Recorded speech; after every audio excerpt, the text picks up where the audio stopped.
नमस्कार.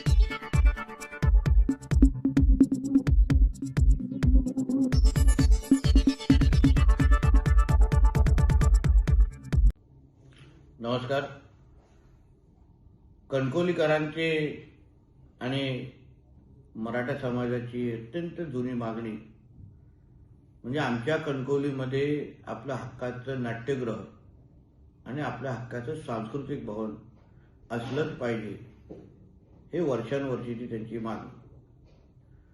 कणकवली नगरपंचायतच्या निवडणुकीच्या निमित्ताने आपल्या सगळ्यांना भेटत असताना आमच्या शहरामध्ये नाट्यगृह नाही, मराठा समाजासाठी हक्काचं सांस्कृतिक भवन नाही, हे आपण सगळ्या जणांनी माझ्याकडे मागणी केली.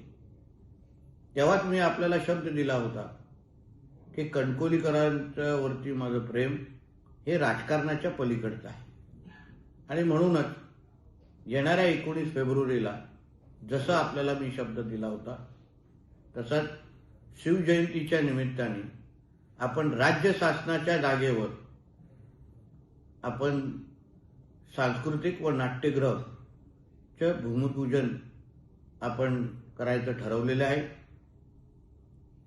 पाहिजे असलेल्या सगळ्या परवानग्या किंवा प्रमा आपल्याला उपलब्ध झालेली आहे.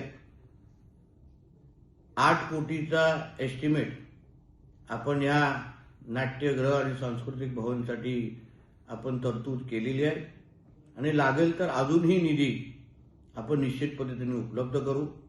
पण एक चांगलं नाट्यगृह आणि मराठा समाजासाठी एक हक्काचं सांस्कृतिक भवन चं पूर्ण पद्धतीने प्लॅनिंग आणि नियोजन आम्ही त्या पूर्ण प्लॅनमध्ये आखलेलं आहे. आणि म्हणूनच जी आपली वर्षानुवर्षाची जी मागणी होती आणि जसं आदरणीय राणेसाहेब नेहमी आम्हाला सांगतात की दिलेला शब्द पूर्ण करायचा असतो, त्याचप्रमाणे येणाऱ्या शिवजयंतीला म्हणजे 19 फेब्रुवारीला आपण आपल्या हक्काचं सांस्कृतिक भवन आणि नाट्यगृह मराठा समाजाला विश्वासात घेऊन आणि त्यांच्या सगळ्यांच्या आशीर्वादाने आणि आमच्या कणकवलीकरांसाठी आपण भूमिपूजन करतो आहोत. धन्यवाद. जय हिंद, जय महाराष्ट्र आणि जय शिवराय.